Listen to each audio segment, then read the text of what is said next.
บ้างไหมและดูสาไทยส่วนไทยไม่นึกอันนี้จะย่างไว้ในตัวพุ่งกวางเรานะว่ามีประตูเมืองไทย Orange Music Prelude Kickstarting the Vibes to the 2025 Tamanglong Orange Festival December ตรีกรุ่นจะไหนก็รุ่นจะคิวเขาตัดไก่นี่มีตรงล้วนเขาไม่ก็ไว้นะคะที่ลุ่มเล่าไม่สนับมีตรงด่วนให้ตัดไก่นะบ่มีตรงไงอาศัยให้ล้วนได้ไม่สนับตัดไก่นะบ่มีตรงเท่ตรีกรุ่นน้องใจอันนี้ตรงจะแมงลองแคเฟ่เขากระหอกโลกันเท่ก็มาอาศัยให้กันได้ไม่สนับตัดไก่ด้วยนะบ่ปีนี้ก็มากระทุบไม่สนับนี่ Last Cup Cafe เขา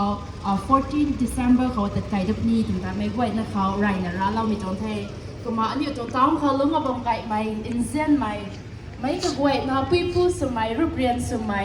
ตินไม่อาจุนะแต่บางคนนี่มีตรงฟ้องกันไทยมาตะคันนี่ไม่ไว้นะลูกการคันนี่รับเงินไทยลัดกายไม่คันนี่กิ้งอินซัมโลโคดนะมีไฮกวงนี่ไม่ Orange Festival ตรง organizer นึกก็ไว้นะหรือเราไม่ก็ไว้ของผู้ว่างแล้วนะบ้างตรงนี้ก็มาอาศัยตรง evening เขาไฮอันนี้อยู่ข้างอันนี้อยู่ตรงกันดีเขาพอมาบ้างไหม artist อันนี้อยู่ ranking นี่คนนี่ live performance ไปนะคะจุดเต่าของกุ้งกับบ้างไหม artist ดิ้งปาไม้คันนี้งำลูกกันไหนจะ special guest นะ this evening พวกวงเรานะบ้างไหมคันนี้มีตรงมีนายรินา perform สลาวต่างประเทศไทยไม่ก็ไอ้นายรินามาจุดนะคนนะบ้างไหมจะแมงลอง Got Talent จะมีตัว audition และขัดตัดไก่แล้วกันมีเขา selection พังเป็นนุ่นไตกรุ๊ป B สุดนะอาศัยให้ไม่ป่วยนะคะ present สลาวนี้ก็มานี่เป็นตรง platform ไทยกันเดียวเขาที่กวงเป็นที่มา final competition แต่ได้ที่น่ะมาช่วงเล่าไม่สนาเราไม่ทันกันอยู่เขานี่ warm up สลาวไม่ platform ที่เล่าไม่สนามีเป็นตรงตัวที่นี่ตัดไก่นะบ้อมตรงนี้ตรงแต่ไม่ป่วยนะเขาไรนะที่ไทยแล้วมีตรงนี้ก็มาต่อนี่ตรงตัวที่เขาหนุคังไม่ก็ไว้นะเรงมาจุดนะอินควันนะบ้างไหมอันนี้ตรง artist งำลูตามีประตูบำค่ะ invite สลาเวก็ไม่เรนันอยู่ข้าง so openers นะดูกายในพุ่งกองเราเป็นนี่ทวนกระเพง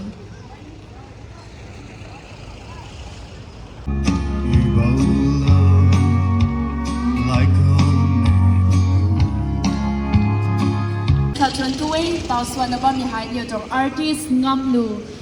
ก็รู้คันนี้เราบอกว่าเนี่ยอินบุญสุเฮียมที่เราไม่สุกันนิ้วคันนี้อยู่ตรงกันนี้เขาให้จริงตักไม่อินบูนะปัดนะบ่มีให้ไม่ก็กวยนี่ acknowledge เรานะอินบูนะซิมพิวเราตัวนะบ่โคดนะไม่กวยนะเขากระเรียดเรานี้ก็มาเนี่ยตรงตัวมาทั้งเขาตัดไก่ไม่สนาอาศัยตรง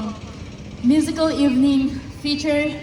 สลานี่ไม่ก็กวยนะเลยมาจุดนะอินควันนะบ่ไม่แต่ไม่ก็กวยนะคะ brother ดิงปามีแต่ present สลามีจังแทงนี่ไม่ Orange Festival แต่มาช่วงไม่คันนี้มาจุดไม่สุนาไม่ก็กวยนะเขาwarm greetings ก็จะนะตัดไก่นะบ่มีตรงนี้คันนี้อยู่ตรงจ้องเขาลุ้งกับบอมไก่ไม่ก็กวยนะเขานี่ในล่าไม่แต่ไรนะที่ตัดนะบ่มีตรงนี้มีประตูด่วนเขาสุนาอันอยู่ตรง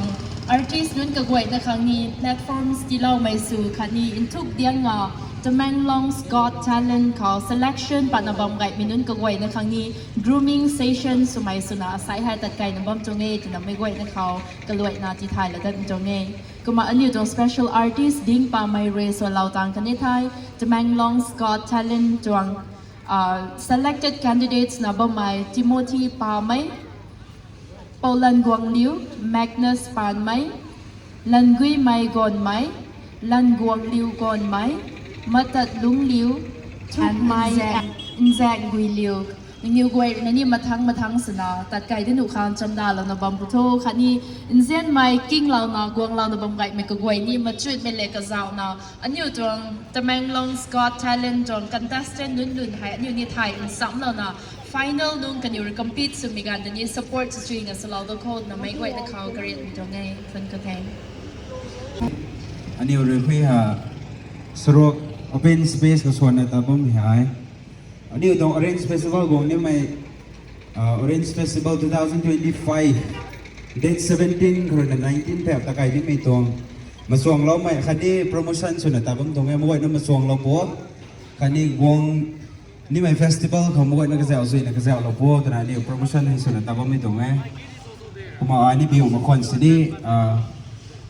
ให้ไปตรงมงที่ให้มาส่งเราไม่ส่วนส่วนเรานี่ไม่แท้ลูกขัดกันในส่วนเราเนี่ยอาจารย์เรื่องดิ้งปลาไม่ด้วยZini zini sa mi rin na bien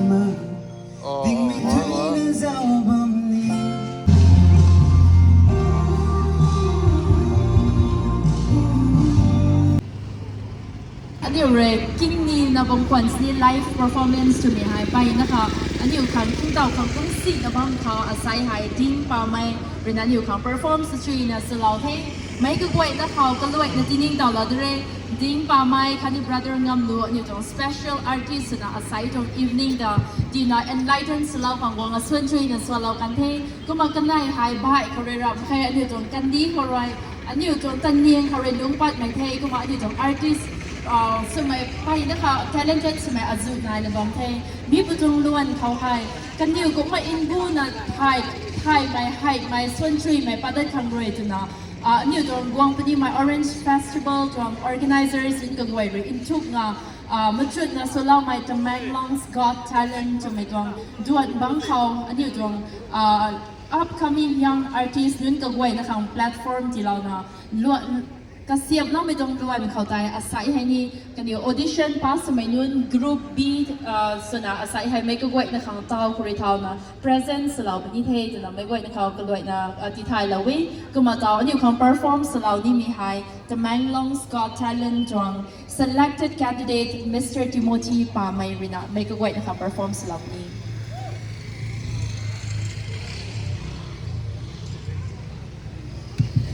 Hello. Rasulan Ilua, Bruno Mars, just the way you are.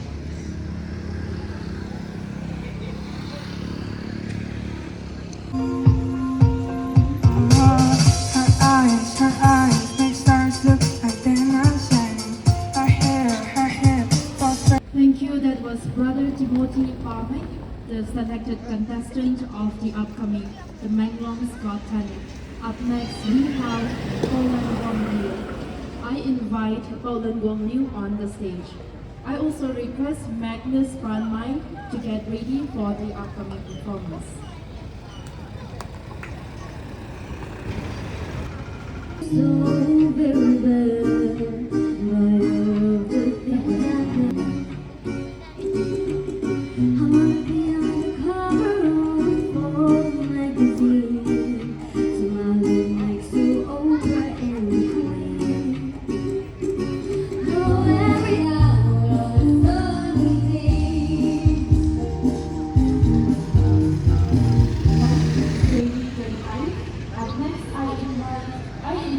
Magnus Pranmay on the stage. Also, I request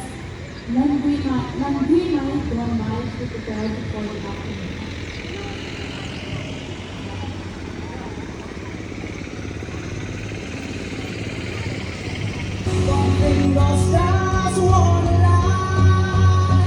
Under your stars I pray.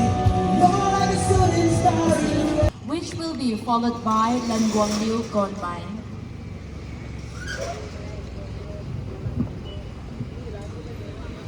I'm doing better than the last cold December.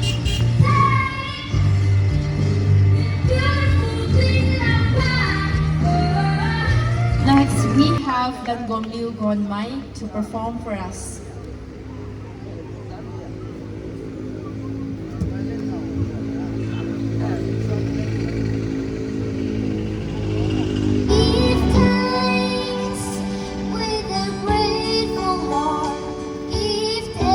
I invite Matadlung Liu on the stage.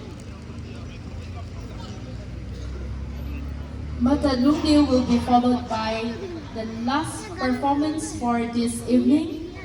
Tuk Mai and Zhang Liu.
Tan Lung Liu.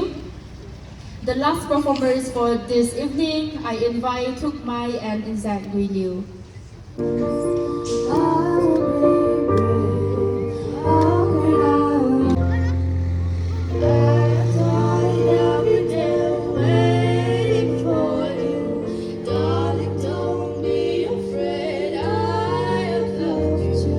Participants ไปนะคะทวนกุเวกุมาไม่กุเวนะคะตาม performance เราก็มีนึงกุเวนั่นแต่ไรไม่สนะเขาเล่าไม่นี่ไกด์สิเนี่ยบางเวทนั่นนี่ไง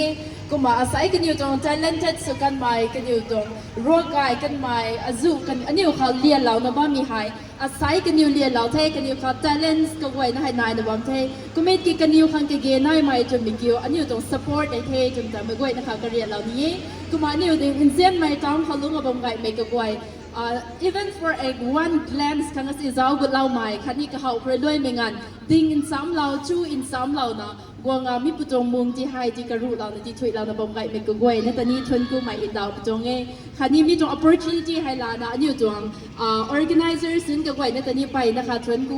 อันนี้จง artist from get upcoming Tamanglong Scott Talent นั่นก็selected candidates ซึ่งก็กวยนะคะมีจง platforms ที่เรามีขันตาคันนี้เท่าอันนี้